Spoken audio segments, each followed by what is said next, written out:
Greetings, and welcome to another edition of the Verbally Effective Podcast. I'm your host, your double E, Ina Esco. And, this is the podcast that intersects art, culture, politics, entertainment with a Memphis focus.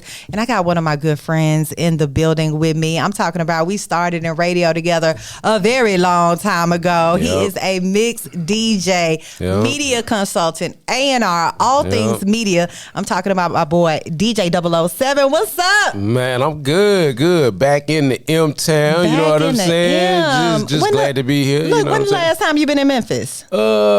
Probably about a year ago. A year ago. Probably a little less than a year ago. Maybe about 10 months ago. 10 months to a year ago. I want to get out here a little bit more often now, though. Yes. The music scene is amazing here in Memphis. I miss it. You miss it? I miss the energy. I miss the vibe. You know what I'm saying?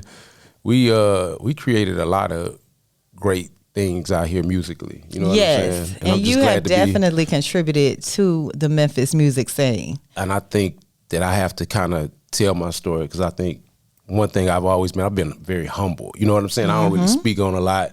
And I just watch a lot of other people just get credit for doing things. I just think sometimes, man, you gotta pop your shit. You gotta pop it. You know what I'm saying?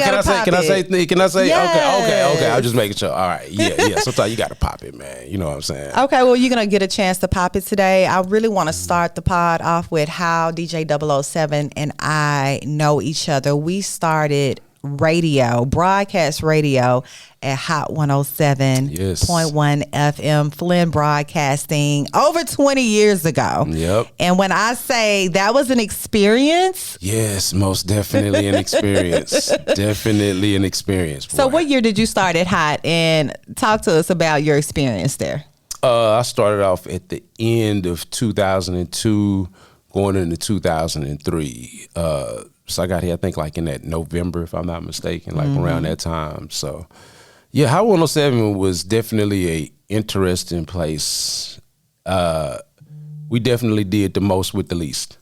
We did. We did the most with the least. We did. Yes, I agree. Yes. So, Hot 107 is one of those media entities that caters to Memphis music. It's going to play local Memphis artists. And you're not going to get that on every radio station here in Memphis. So I think that was a huge plus, and they still do it. Definitely. Like Hot 107 is definitely essential to Memphis's culture. I will say that. Yes, exactly. And other than Hot 107, we both matriculated our careers to Clear Channel Radio, which is now iHeartRadio. But we're going to get into all the radio transitions very soon. But we're going to get right into 007's journey. Where are you originally from? I'm originally from Houston, Texas. Yes, sir. Houston, Texas. H-Town, baby. Just a few miles away from my hometown, Beaumont, Texas. So we immediately connected with that Texas connect, right? So tell me about growing up in Houston, Texas. Man, Houston is just a different type of vibe. You know what I'm saying? You grow up with so much culture, so many different races, so much interaction. You know what I'm saying? You don't even realize it. It's just a big melting pot.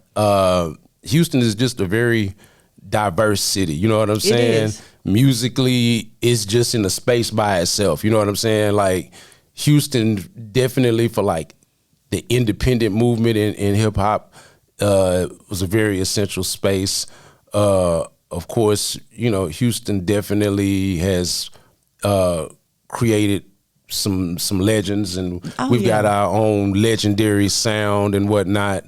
Of course, I've always been close to the music scene. I started off in radio at a very, very early age. And what age is that? I started off in radio when I was 17 years old. 17. Yep, I started off as an intern. While you were in high school? Yep. How did you do that? Crazy story. My best friend was trying to page me one day.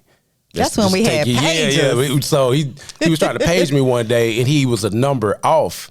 Just so happened the number that was off just so happened belonged to the biggest DJ in the city at the time. So me and his pager numbers were right there. So the DJ wound up calling my best friend back. They got to talking.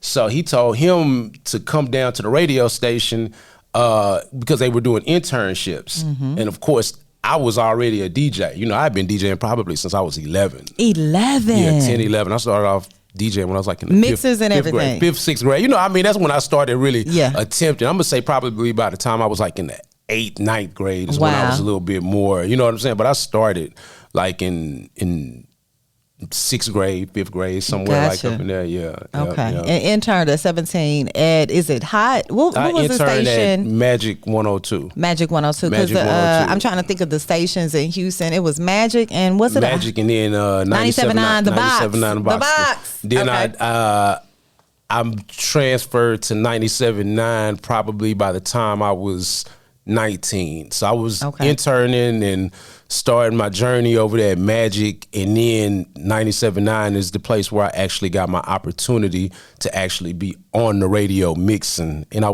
started off working 3 a.m. to 4 a.m. That's how we start. Yeah. We starting those late night shifts. Yep. So I started off there and, you know, just worked my way up and, you know. The rest is history. Yeah, the rest is history. Oh, wow. So let me ask you this. Who inspired you to even get into mixing and DJing at a very young age? Because you started very early. Man, I used to just watch I was just MTV. I'm trying to think, man. It was watching Run DMC, I would always watch the DJs. For some reason, I was just always enamored by the DJs, just watching them scratch and just that whole energy. And it was actually like a couple of DJs in my neighborhood too. So I don't know, for some reason, it's like when the bug hit me, it just took over. I never wanted to be anything else. I mean, I don't never remember having anything else in life that I wanted to be. Like from the 4th, 5th grade, from that point forward, like I just made it my business. I said at some point in time, I'm going to be on the radio. Okay. And I'm going to be DJing. I feel you. Now, what did your parents say about this dream of yours that you were doing when you were young? Go get a job. Go get a job, go to college, go do all of this. You know what I'm saying? They just thought it was a phase. And, man, I would go through there. My dad had a bunch of records. Of course, I was tearing his records up. I was spending every penny I had on my little raggedy ass turntables, my Radio Shack mixer. Man, like I said, I think it's a difference between wanting something and being driven. Yes. Like I was driven. Even to this day, I'm still kind of like in that same space. I'm just driven. Yeah. You know, except now it's not just with DJing, now it's just more so just the business, the music side. Business. Yeah, the music business. Because, you know, being in the media, being in radio, broadcast, you learn so much over the years, especially for people that have been in this business as long as we have. Yep. You know, things that we didn't know back then that we know now, we wish we knew back then. Yeah, you're absolutely right. Man, just the journey, you know what I'm saying? Just the things, even just the journey here. I mean, man, the people only knew the things and the obstacles that I had to go through, man. Like the gatekeepers. Oh man, we're their gatekeepers. Man, let me tell you something. I gotta be so transparent because now I can go back and I can kind of, you know, I mean, I don't know, man. I've always had this disconnect with gatekeepers and you know, top of the food chain people, but the people love me. You know what I'm saying? They do. And your talent is undeniable. Yeah. And it's just, I just know I should have always been bigger, but at the end of the day, I just feel like I was the sacrificial lamb. You know what I'm saying? Like, definitely, like, out here in Memphis, like... Memphis cutthroat now. I put a lot of things together out here. People only knew, like, half the stories about these artists and them getting deals and the cosigns and all of the stuff that was needed. You know what I'm saying? Like all that, man. I'm telling you, it's a lot. Into all of those things. But wait a minute, let's back up a bit. I'm about to be on my Cat Williams shit today. Get on your Cat Williams. You know, so let's back up a bit though, because we're still in Houston right now. You starting at both radio stations and then you started mixing on 97.9. Yep. So tell me about the music that you were playing back then, because Houston has so many hot artists. You know, a lot of chop and screw is what I grew up on. You know what? Let me tell you, and that's crazy that you mentioned that, because, you know, big shouts out to all my people that was working at the box back then, man. We were a very innovative staff. We were one of the first to really push mixed show culture. It was us at 97.9 The Box back in the early 90s, and then it was like the Bay Area KMEL. Like, we were like the two radio stations that kind of created mixed show culture. And of course, New York, Hot 97 as well, and BLS or whatnot. But we were definitely like top 4 or 5 stations that created that culture. So I started off in radio with legendary DJs like DJ Steve Nice, Michael 5000 Watts. You know, that's a very, very close friend of mine.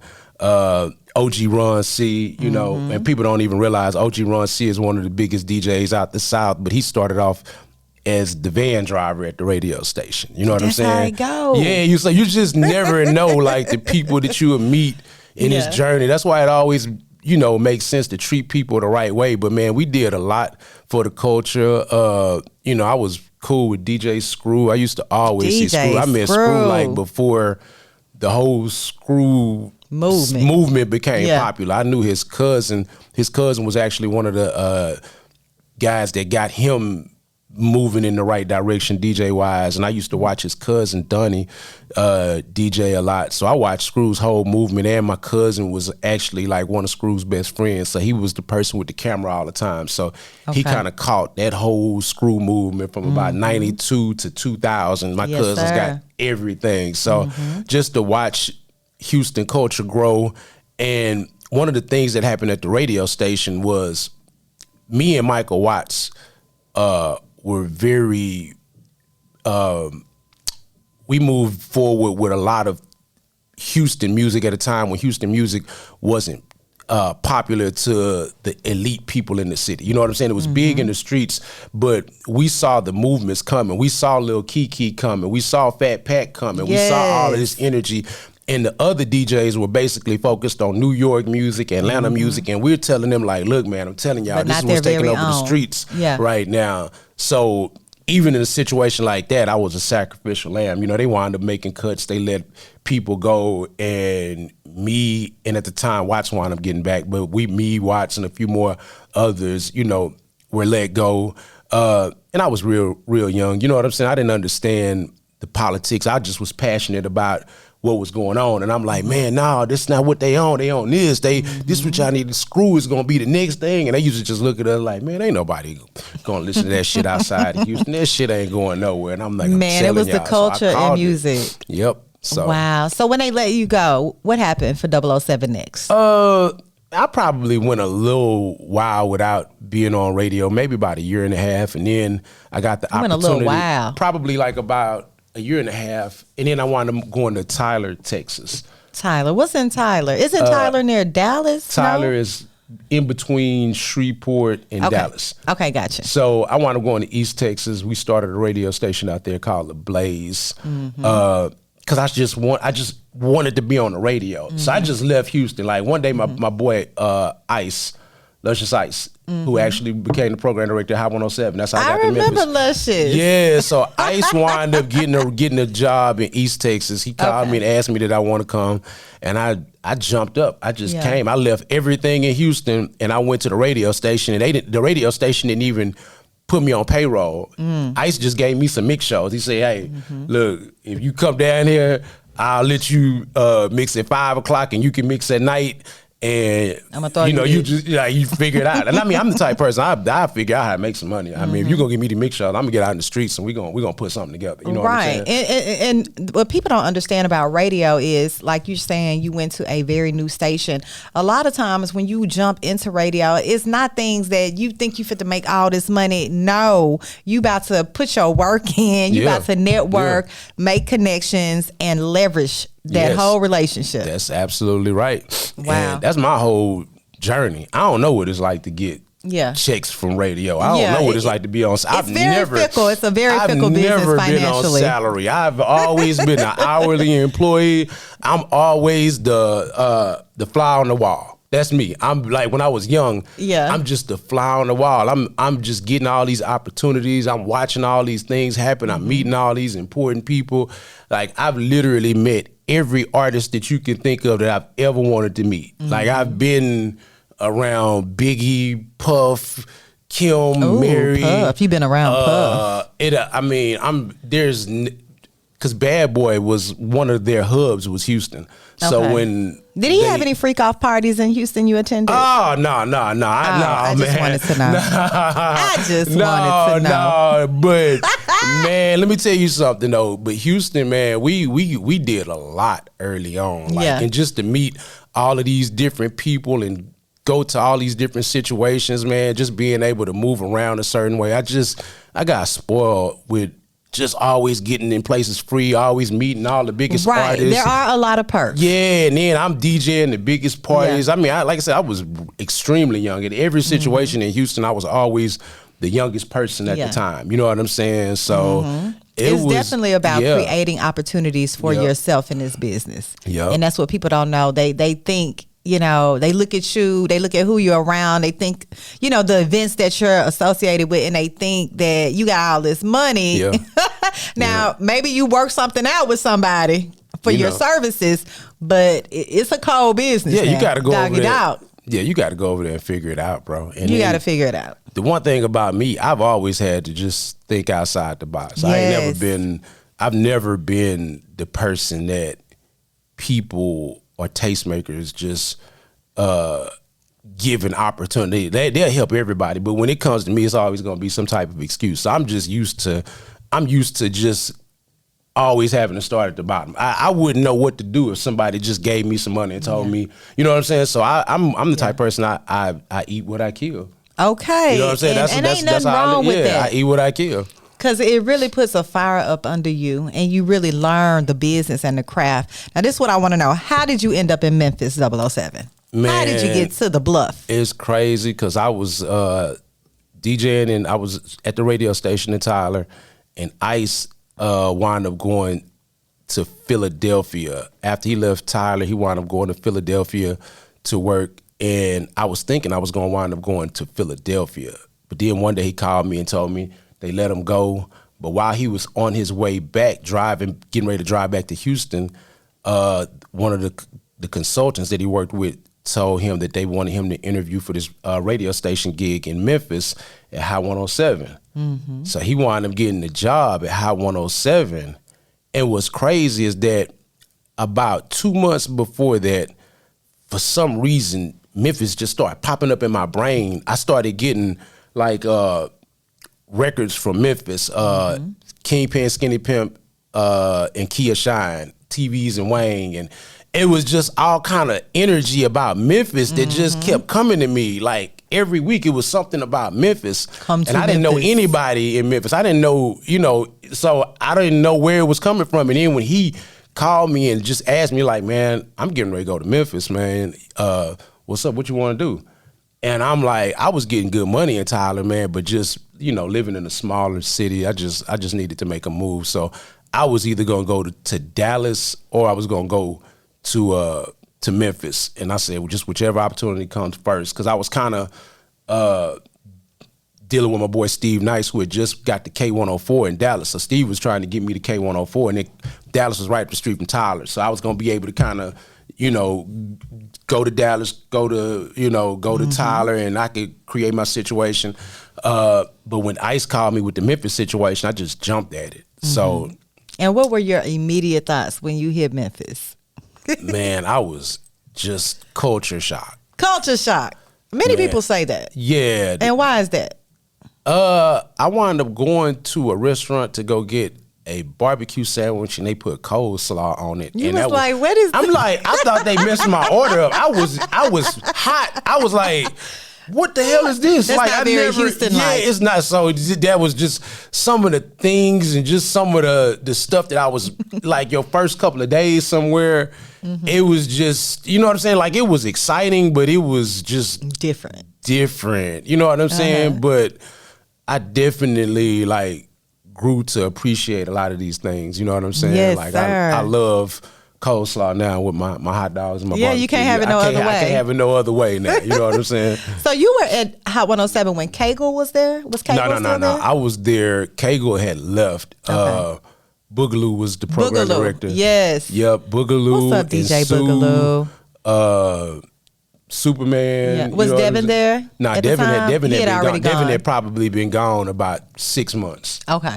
Yeah, he had been gone about 6 months, maybe a year at that point in time. Okay. So, yep. So, yeah, we got there. 02-ish. Yeah, 02-ish, 03-ish. Yeah. And so you had to learn. I know you said you received a lot of the Memphis artist records, but you definitely had to learn the culture. How did you acclimate to the music scene in Memphis when you first hit Hot 107? Man, immediately I just started moving around, man. My second day in Memphis, or maybe my third day in Memphis, Kia Shine pulled up on me, introduced herself, and just dropped me out some money. Yeah, like I'm talking about, like, I think at the time it might have been about $400. It's like play my record. Yeah, money. It wasn't even just like, man, welcome to the city. Like, he didn't even ask about playing, like, like it was almost, and I'm talking about, like, I came to Memphis with my last $1,000, and my truck was just packed with my shit. So I just came here on a wing and a prayer. Okay. Because Hot 107 was paying me $7.50 an hour, and I could only work 20 hours a week. Yeah. So, and I was working in the promotions department, and they was giving me the mix shows at night. So that sound about right. Yup. So I had to go in there and make something work. But yeah, Shine just pulled up on me just on some cool shit. I guess he was just like, man, I know you just getting into town, man. I know you probably need some things. So just instantly, you know what I'm saying? So showed you love. It was, yeah, definitely, man. So wow. Shout out to Kia Shine. He definitely put me in some good spaces. Who were some of the Memphis artists you immediately gravitated to put into your mix shows, or the ones that you really like oh, Memphis, y'all got it going on? Yo Gotti, definitely. Yeah, immediately. I was there at a very intricate point in Yo Gotti's career. This is during the time that we got here, during the time that they were recording Life, the Life album, and Kia Shine had Rap Hustlers.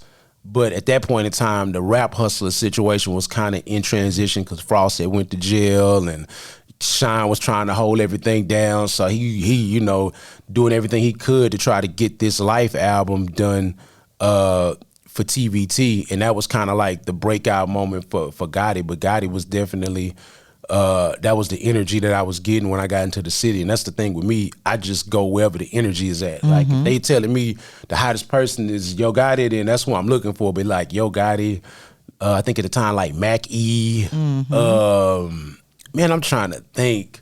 The biggest song when I came here was Sally Up, Ring Sally Down. I remember that. Oh, Miss Lucy. Headbusters. Headbusters and it was Skinny Pimp and Gangsta Black. Take It Over. Gangsta Black, GB. What's up? Yeah, you know what I'm saying? So like that was, and then I think at that time that's what was that. Whatever the energy was in the city, that was how I was gonna come, because I knew that would always be the thing to separate me from everybody. Like I always tried to figure out what was the missing thing in the city, and that's how I attacked it. So what I did first and foremost that kind of stood out, I was doing chopped and screwed mixes. Cause I said out here, I said, man, because you were the only one I could listen to that took me home. Yeah, so me coming from Houston and me, having a relationship that I had with Michael Watts and the screwed up clique and whatnot, I just said, man, it'd be dope if I just did my own version of it out here in Memphis. So they let me do it on the radio. I did it for a couple of months. And then I started getting real heavy into the mixtape scene because nobody was really doing mixtapes. So I just found the things that people weren't doing. And with the mixtape hustle, I was hand to hand out here. Like, that's how I ate. Like, literally, I had to know every week I got to make $1,000 at $5 a pop. You know what I'm saying? Yeah. So I'm putting them in the stores, consignment. I'm going to the club after premiere. I'm in the parking lot. Hey man, check this out. This is this.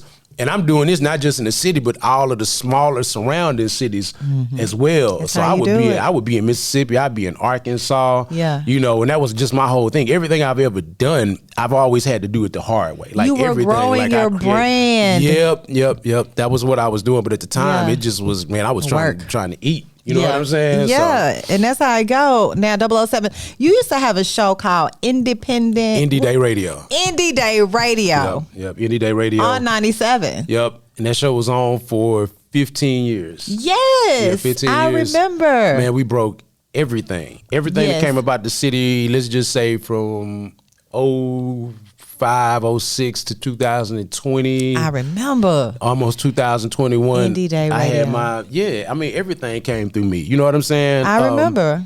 Look, we're going to get into all things Indie Day Radio and everything that 007 has popping off today out there in Houston. We're going to take a quick break. It's the Verbally Effective Podcast with your Double E, Ina Esco, and DJ 007.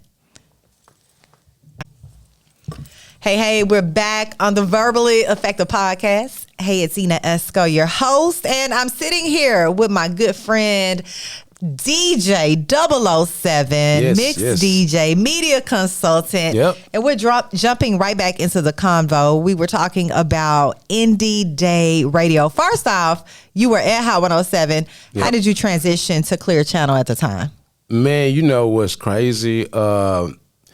I wanted to make that move, because I had just kind of reached my breaking point at Hot 107, where a lot of things just weren't really moving as progressively as I wanted them to.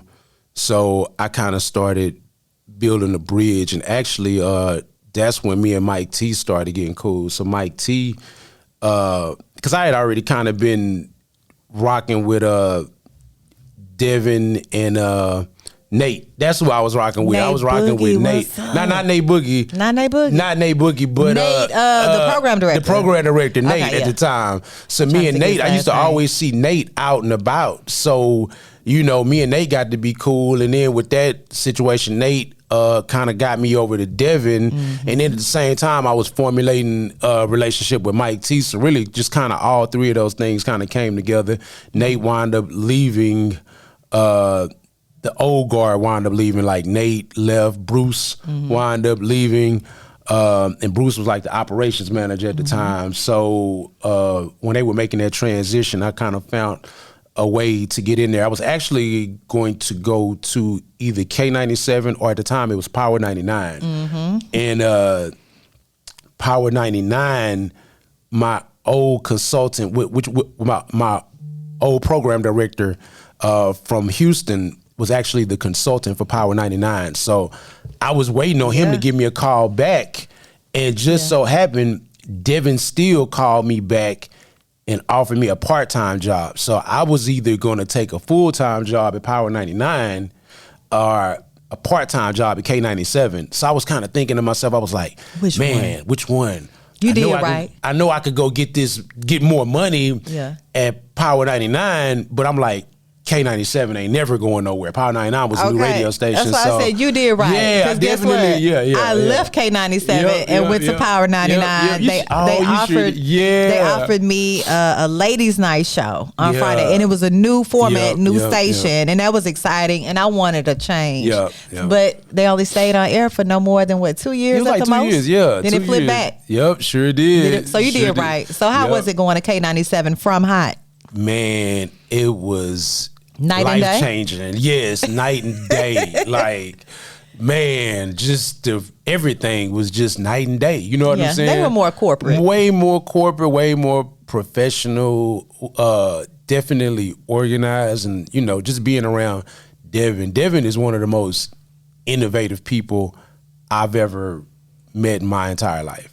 Like, Devin is so smart. If people just don't understand how smart dude is, man. When it comes to radio, I don't think there's ever been a better radio mind. Yeah.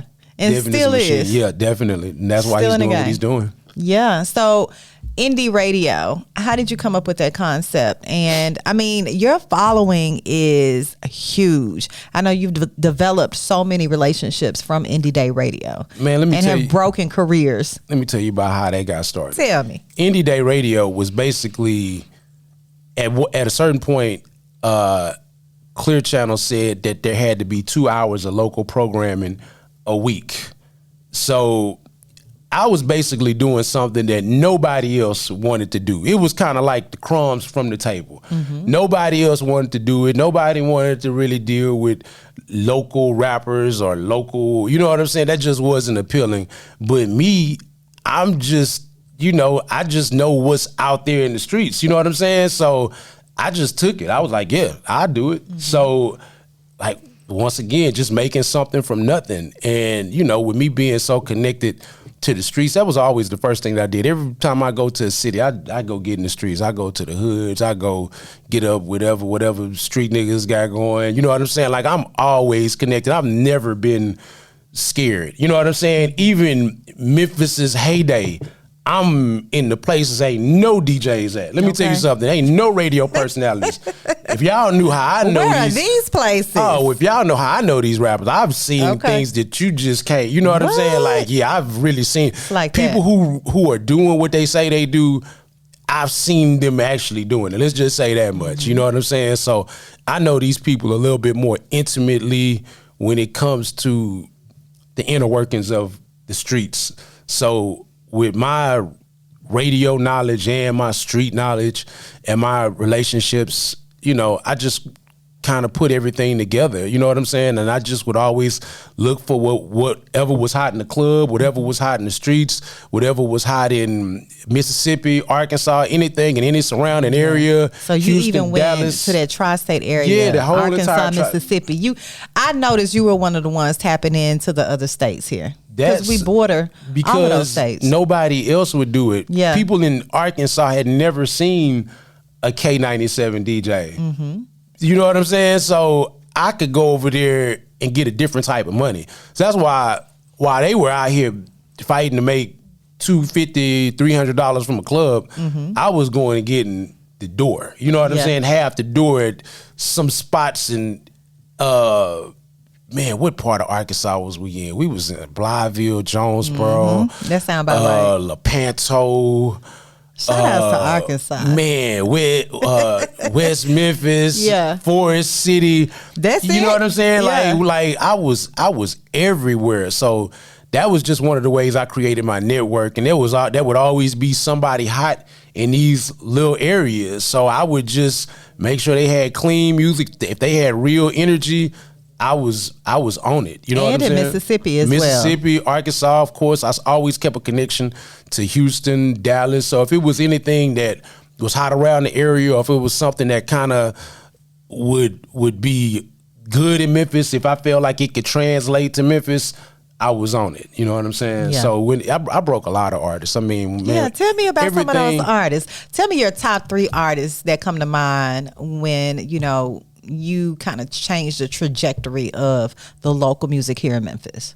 Dolph, definitely. Dolph. Let's talk about Dolph. Yeah, How Dolph, was your relationship with Dolph? Man, my relationship with Dolph was starting off, I was probably DJ-wise, I had to probably be one of his biggest allies. I would say when he was first coming out, I would say would probably be me and Lil Larry. Because Lil Larry is the person that actually introduced me to Dolph. And once me and Dolph got to working and I was just able to see his movement, you know what I'm saying? Like Dolph would be at the barber shop. So I remember Dolph first starting out passing out his mixtapes. He had on, what he had on, like the polo boots and the Gucci sweatshirt. I forget, he had a bunch of Gucci shit on. And I remember seeing the CD everywhere. And then, I just started watching how he elevated. Then I would start seeing him have mixtapes hosted by big Atlanta DJs. I heard it, one of his records at Hot 107. It was a record that he had with the Drummer Boy produced called Flavors.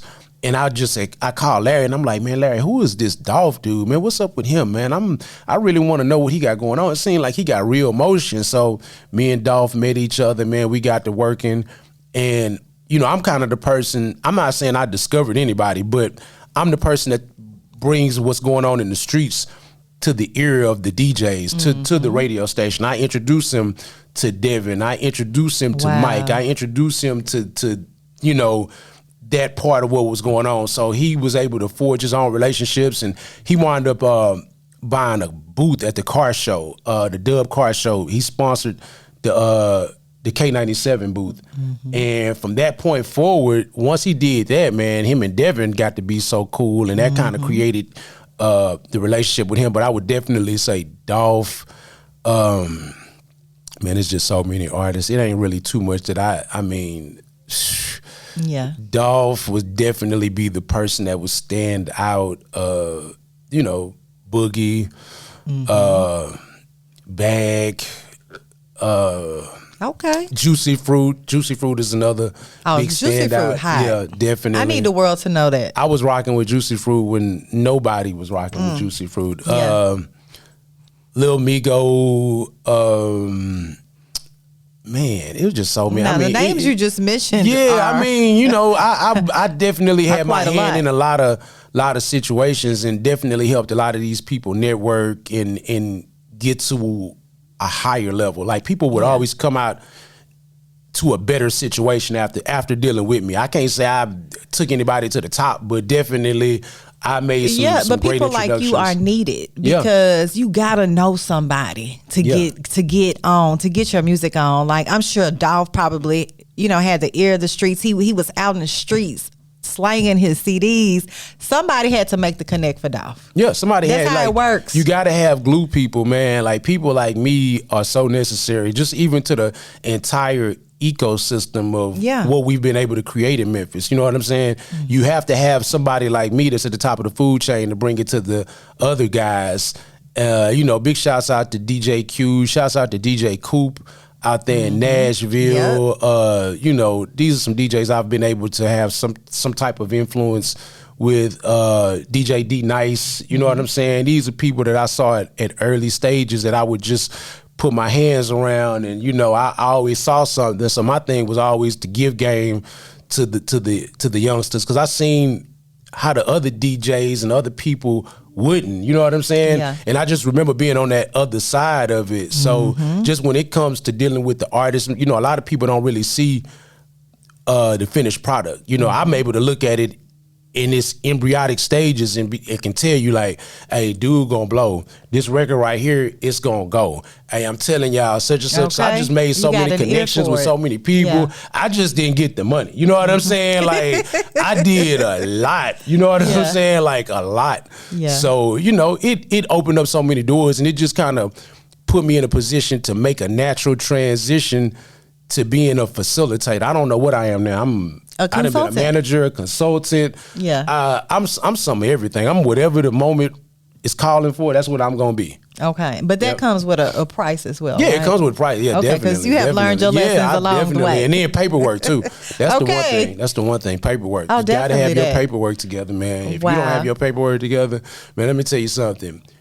They're going to forget about you, no matter how much you help people, no matter what you do. Man, I got you, bro. Whenever did that, hey man, we going. So a lot of that stuff, just didn't come to fruition. But I've created some great moments with some great artists. Shouts out to Too Deep. Too Deep was one of my most prolific artists that I've ever dealt with. Me and Too Deep were attached at the hip. Too Deep was big when it came to the player pimp rap. That was kind of his lane, and I really wanted to turn him into a Jay-Z-ish, T.I.-ish type of vibe. You know what I'm saying? And we got blessings from a lot of the culture. He just never got as big as we wanted him to be, but even at this point in time, he's still very relevant. You know what I'm saying? We created a lot of things that artists use now because of my situation with Too Deep. We were the first ones to kind of move into that digital space of dealing with World Star. Yeah. Doing different things like different platforms like Dirty Glove, Bastard, which is the vehicle behind Off the Porch, which is one of the biggest platforms in hip hop. We were big. We were doing the blogs and stuff back in like 2010, 2011, 2012, 2013. We were going to the South by Southwest, going to A3C when it was first coming up. So, you know, my whole thing would just be to just move around, you know what I'm saying? So I would plant seeds in Atlanta, I would plant seeds in all the surrounding cities around Memphis, plant seeds back in Houston, plant seeds in Dallas. Like, that's just my thing. Like, I'm just gonna be moving. Even if I don't know what I'm doing, I'm just gonna be doing something. Okay. So, you know, that was that's still my guy. We still locked in right now. But you're the connector. Yeah, I'm the connector. You know what I'm saying? Yeah. And I think my position is very necessary. It is definitely such an intricate piece to the culture. Now, you know, you mentioned your relationship with Young Dolph. You also had a relationship with Yo Gotti. Yo Gotti's brother, Big Jook, was recently killed here in Memphis. And you had a relationship with Jook big time, right? Yep, definitely, man. I definitely rock with Jook. For a little small moment in time, I was actually A&R'ing for CMG. That was when Boogie came. It's crazy is that me and Jook met Boogie literally the same day. Boogie performed at his son's birthday party at Privé, and you could just kind of see that energy that Boogie had, and Jook gravitated to it, and of course, you know, the rest is history. But yeah, man, me and Jook were good, and just, man, that whole situation to this day it's just such a sad situation with Jook. And for those that don't know how important Jook was to his brother Yo Gotti's career, what did Jook actually do? For those that did not know, Jook did the leg work. Like, Gotti got too much going on, so Jook was actually going to be out here on the ground. You know what I'm saying? He's going to be in these different cities. He's going to be at the club. Jook going to be in the trenches. You know what I'm saying? And that's the one thing about Jook. Jook was a hell of a A&R. You know what I'm saying? Jook was definitely good about finding talent. He was a good dude, especially when it came to you know, all of the things that he did for CMG. There would be no CMG, not to this level, without Jook. Yeah.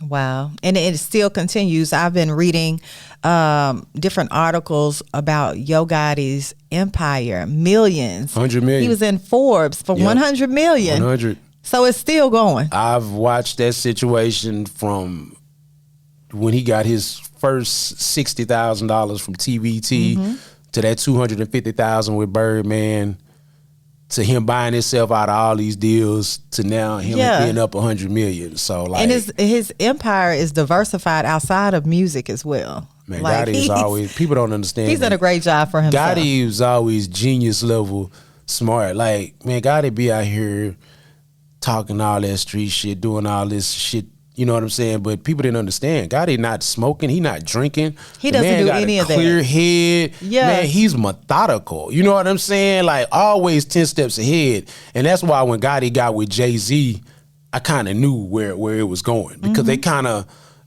in some way, shape, form, or fashion, kind of in the same headspace. True. You know what I'm saying? True. So I think that was a great move for Gotti when he went over there to Rock Nation. Yeah, and one of the interesting things is we've talked about Young Dolph, we've talked about Yo Gotti. Young Dolph was heavy in the streets. He felt like he could go, you know, to his neighborhood.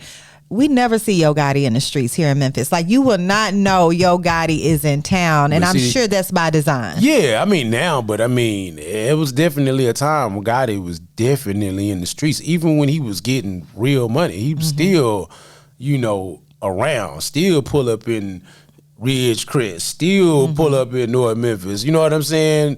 But, you know, you just got to know how to move, man. And just that situation with Dolph, it just did so much to me, just to see all that, man, just the potential that he had and where he was going, and you know, just everything, man. It's just tragic to see all of this violence and shit that happens when people are up 8-9 figures. You know what I'm saying? Like, it's one thing when it's happening and ain't nobody got no money, but man, for it to happen and everybody's rich, y'all not getting in, nobody's getting in nobody's ways. True. So why are we having all of this, Yeah. this conflict? But, Yeah. Well, even when you were here, the crime in Memphis was extremely high. We're still there, 007. Yeah.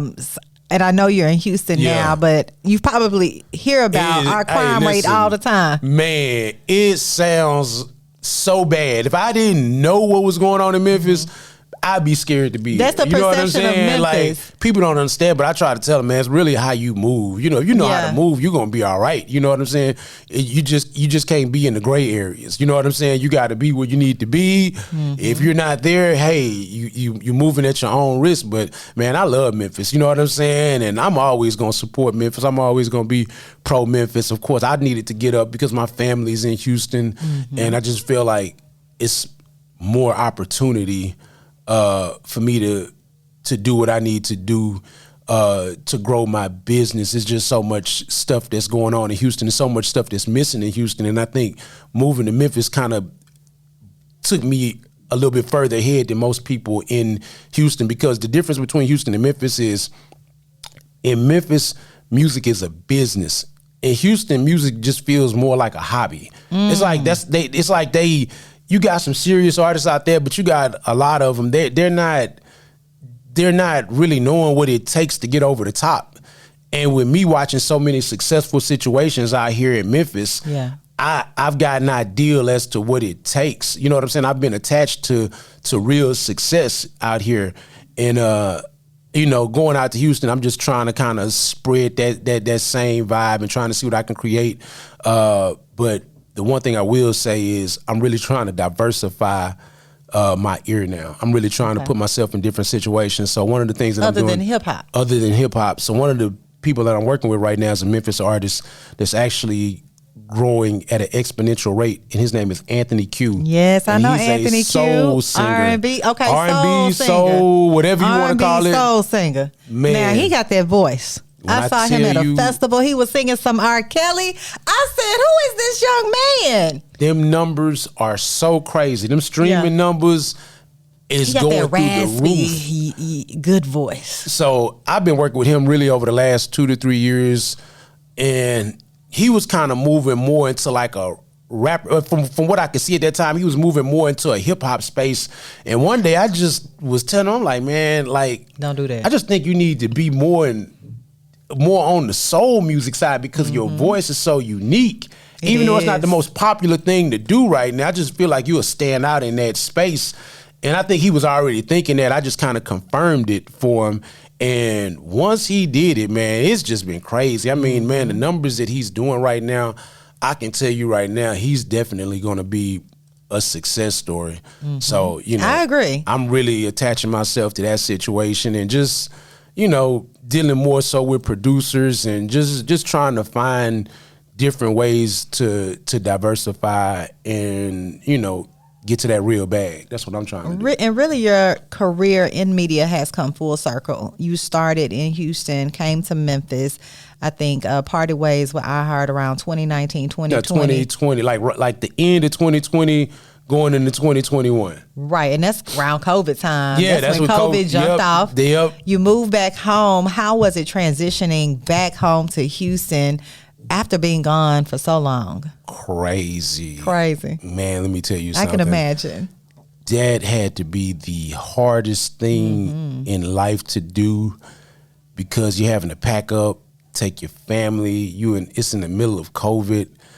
And then, the way that I'm accustomed to getting money, and the way I'm accustomed to moving, I know things that's going on in Houston, and I'm thinking when I get there, these people gonna look out for me. This person Houston taught me a cold, hard reality, man. I had to learn real fast. So it took a little while, you know what I'm saying? I had to go in there and recondition my mind, but I'll say now that the opportunities in Houston are much bigger, you know what I'm saying? And I bring such a unique space to Houston, and I see my lane now, you know what I'm saying? So one of the things I've been doing, I bring a lot of stuff into Houston, you know what I'm saying? If I can find the right artist to connect with in Houston, I'd like to do so, but I do better bringing things into Houston. So I bring a lot of Memphis stuff into Houston. And do they love Memphis music They in love Houston? Memphis music, man. They love yeah, they it. love They Memphis love it. music everywhere Yeah, now. I tapped in different. I've actually made quite a few Memphis to Houston connections, and Houston to Memphis. Like I actually with Meg Thee Stallion, I was intricate in her development. My friend T. Ferris was actually signed her to a 1501, and She talks about him I was all one the of the time. first people to actually break her record, because me and T. Ferris had been dealing with each other for 20 years prior, you know, because T. Ferris used to be with Swisher House and Michael Watts. So I would go down to Houston, and, you know, him and Carl, we'd be sitting up talking, and of course, you know, they picking my brain, I'm picking their brain, and I got to just tell them about Memphis producers and the production aspect of it. Introduced them to Tay Keith, introduced them to Juicy J. I'm the one that actually made the phone call because nobody could get Juicy on the phone. Yeah, because Meg and Juicy I had to call Pat. got songs. Pat. Okay. I had to call Ray, which is their cousin. Ray talked to Pat. Pat talked to Juice, and before you know it, they got connected. And what's crazy, I've never met Meg. I've never seen her up close and in person ever. You know what I'm saying? But Connections are made. Me and Ferris had a good relationship, so I brought that to the table. I also brought Moneybagg Yo to the table. So, you know, her and Moneybagg Yo had that relationship. So maybe in some way, shape, form, or fashion, I See, look, you Cupid around here too. Man, just a lot of things, man. A lot of, you know, B King. See, everybody wants tapping that in. Memphis sound. Yeah, everybody wants that. But what is sound. the Houston sound? Do they The have Houston sound one? is a laid back, chill vibe. You know what I'm saying? Like Houston. Going the thing back about to Houston, Screw? like Okay. Houston is a very comfortable city. You know what I'm saying? So Houston's whole thing is just kind of laid back. You know, Houston's thing is more melodic. You know what I'm saying?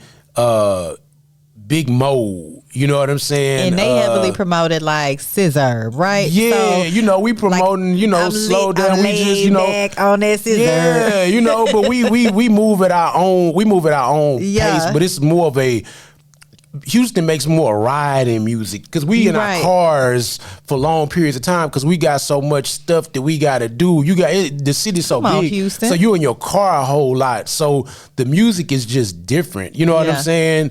But you know, big shouts out to Houston. Houston is definitely a innovative city, and the music industry is growing. So those types of situations are definitely coming. This next generation of Houston is moving a little bit more aggressively. Okay, let's Yep. go. We love Yep. to see it. That big Memphis to Houston connect. Yep. And we're gonna jump into a little trending news real quick with Esco's Pop Talk right now, DJ 007, because hey, you know, we live in a world where pop culture rules and we're all tuned in. I want to start off with the news that broke about model Basketball Wives star Drea. Yeah. It's confirmed now that she is definitely pregnant by 22-year-old Jalen Green Yep. with the Houston Rockets. And she's Yep. about 39. 39. I would say that's a huge age gap. Man, let me tell you something. Did you see this coming? What's going on? Hey, What's going on? You in Houston? She took advantage of You been an seeing Drea in opportunity. Houston? Hey, look, I've been seeing at them Rockets games. Look, let me tell you something. Okay. She took advantage of an opportunity. I mean, at the end of the day, man, you got to understand the type of money these young guys making. Dude getting ready to sign like a 5-year, $240 million deal. Wow, he must be really good. Yeah, he was the number 2 pick. So that he's getting ready to sign that second contract. And that second contract, if he does all of the things that's needed to do, it's right around 240, 250 million. So Okay. So Dre is securing the bag. That's what she's doing, securing the Yep, bag. Securing the bag. Yeah, but you know, she may be 39 or so, but she does not look it like Man. her and Jalen. Yeah, they make a cute little couple now. Yeah, they definitely. I mean, I don't understand how these young guys get caught up like Yeah. that. But at the end of the day, you know, she know them tricks. She know you know them what tricks. I'm saying? Like, so at the end of the day, she put something on him that he couldn't shake off. Okay, so Drea put something on Jalen. Also in Esco's Pop Talk, Joe Budden podcast. Do you listen to Joe Budden podcast? Yep. Okay, so Joe is definitely going to stay tuned in with the culture. And something he said recently is about ladies in the rap game. He says that he basically said that female rappers are over with.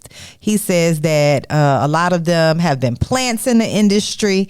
We seen Nicki Minaj just put out an album. We've seen him interview Nicki Minaj. I think he has a relationship with Nicki, but his commentary on a lot of the women's music has not been good. What do you think? What are your thoughts on the female rap game right now? Do you like it? Do you think it's going away? Do you think it's good? I think it's getting ready to transition. Like I said, man, I try to disconnect my personal views from what I do musically as a DJ. I don't have to like a record to support a record. So I think what's happened is that every year it's just gotten, you've got some good female rappers and then you've got some that kind of push the line. And I think the Sexy Red situation is kind of like the death blow. I think we like her music and of course it is, it does what it does, but I think she set the bar so low, you know what I'm saying, that now it's just going to be a lot of those types. And you got to think they're not going to be as talented as her. So now she's going to have all of these underlings. They're going to be trying to do the same thing that she does. And I don't mind a woman being erotic or doing certain things. But, man, when you're out here selling chlamydia lipstick and gonorrhea lipstick and all of these crazy things and just the stuff that she just promotes. And I just think the people who are participating and making it look so cool, like, man, Cardi B is erotic. Meg is erotic. You know what I'm saying? Like everybody's got, but sometimes, man, people are just going crazy with the stuff that they're saying, and you got all these young girls looking at it right now. So I just think right now, I think what's getting ready to happen right now, females are going to have to rap again. I think just this particular type of female rap might be in decline, but I think females who are really talented, who can really rap again, I think it's time for Lauryn Hill. It's time for Missy. It's time for something innovative now. We've already seen the bottom feeders. We've already seen all of this stuff. You know what I'm saying? I mean, of course, I love Glow. I love all the girls out of Memphis right now. Shouts out to AR Mermaid. Shouts out to Kate Carvin. Alisa, a lot of girls out of Memphis right now. These girls in Memphis, they holding it down. They ratchet and they do they thing too, but they not just, you know what I'm saying? Like, I just think, and I don't want to sound like the old dude, but this Sexy Red is just, it's challenging. You know what I'm saying? But hey, she getting to the bag. So hey, if that's what it takes to do what you got to do to feed your family, I'm not a big fan of it, but I understand it. You know what I'm saying? Sexy Red actually connected with a Drake. Drake pulled her up by the bootstraps. Why is that? Drake just does some things that make me scratch my head, but Drake is always a few steps ahead when it comes to the culture. He is. Drake getting so much money, I'm not the person to question Drake. So if Drake is saying Sexy Red is what's popping, obviously, then that's what's got to be popping. You gonna play that record, huh? I'm gonna play it. You gonna play that record. I'm gonna tell you all this shit, and guess what? I'm gonna do a whole Sexy Red set. I'm gonna play 7 Sexy Red songs back to back to back to back if I gotta play them. So, gotcha. Hey, that's it. Wow. Will we be seeing DJ 007 back on the radio? Man, I'm not gonna lie. I'd like to, but it's so political. You know what I'm saying? It's just, I don't feel like going through all of the jumping through hoops to try to get on radio. I was on radio for 29 years. If I got to convince you to put me on the radio, then I'm not gonna do all that. So I don't know. I'm just really looking at my stage in life right now. I'm older now, so I really, I wouldn't mind being on adult contemporary. I'm almost to that point. That's what I meant. Yeah, I mean, man, put me in V101, put me in 102. I'm cool. Let me DJ, let me mix. I mean, I done broke all the records. That would be cool to have a good mixer. Yeah, I mean, you know, hey man, Sue, holla at your boy, man. You know, Big Sue, holla at your boy. Come on, man, put me in. You know what I'm saying? Wow. But yeah, I'd like to, but it's not really something that I'm just pressing right now. I mean, I just look at it like, man, I'm gonna go wherever God takes me. I just want to get some money now. You know what I'm saying? Well, you know what? Popular, you definitely have a voice. What about podcasting? That's what I want to do. I just want to do. I want to do it, but I want to do it the right way. And I think moving to Houston, I just had to kind of connect with the right people, and I'm just now starting to find those people that make sense. And I'm also doing something big with up and coming R&B artists too.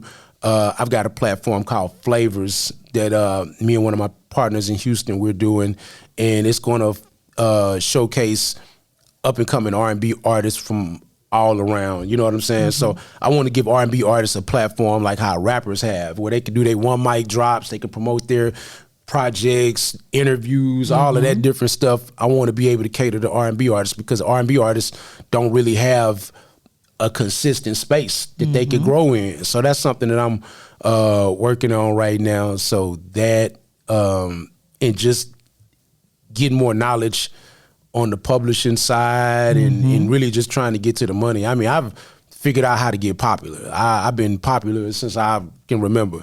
Now I got to get to the point where I can get this money. You know what I'm saying? So that's what I'm all about. Financial literacy, getting to some money and diversifying. Well, 007, we definitely appreciate you here in Memphis. All the contributions that you've had. You have a legacy here in Memphis, and you're always welcome back here. I just want people to remember me, man. I just want to make sure, I just want to make absolutely sure, because sometimes, man, after you're gone for a couple of years, man, the stories get rewritten. People, kind of forget the people who actually put things together. I feel you. I just want to make absolutely sure that people, remember my contribution. They do. Because I feel like I've done so much for this city. Even though I'm not from here, I still feel like I'm from Memphis. You know what I'm saying? Like, if you spent that long in Memphis, they say you're from Memphis. Because everybody in Houston always refer to me. They always introduce me. And this is my homie from Memphis. Like, I'm like, okay. Remember the young man I introduced you to before we got started? He was like, you were on K97. He remembers. Yeah. So, man, y'all just, you put your stamp down here in M. And I wish you the best of luck in Houston if that's where you're going to stay. Yeah. But continue to connect all of these dots for everybody. Yeah, I'm consulting y'all. So y'all want to holler at me? You got your shit together. You got your money together. Yeah. I'm the person that you want to make things happen, man. I'm the person you need to holler at because I really know people. He really does. Everything I say I do, I really do, and I've got the results to prove it. So. Now, how can everyone continue to follow your journey? How can they connect with you? At DJ007 The Great, TheGreat, on all social media platforms. Make sure y'all holler at me, hit me in the DM, comment under a picture. I'm up 24/7. If it's about that money, if it's about that bag, man, we gonna get to you ASAP. If y'all out here looking for interns to help you out for free and y'all looking for some, I'm not him. You know what I'm saying? Okay, because he about the bag. It's them, not him. You know what I'm saying? It's them, not him. Yeah. Well, thank you so much, DJ 007. Right, I enjoyed reconnecting with you, catching up. Yes, glad to see you. And I love what you're doing with this verbally effective platform. I appreciate it. I'm glad you're here as a guest. And, if you need anything from me, let me know. I will. I'm going to holler at Sue, right? All right, holler tell Sue. She's supposed to be hollering at me. Well, thank you all for tuning in yet again to the Verbally Effective Podcast. Make sure you hit that subscribe and follow on all social media platforms at Verbally Effective and at Ina Esco, at DJ 007 The Great. Follow my boy right here. And until next time, you guys continue to be verbally effective. Thank you.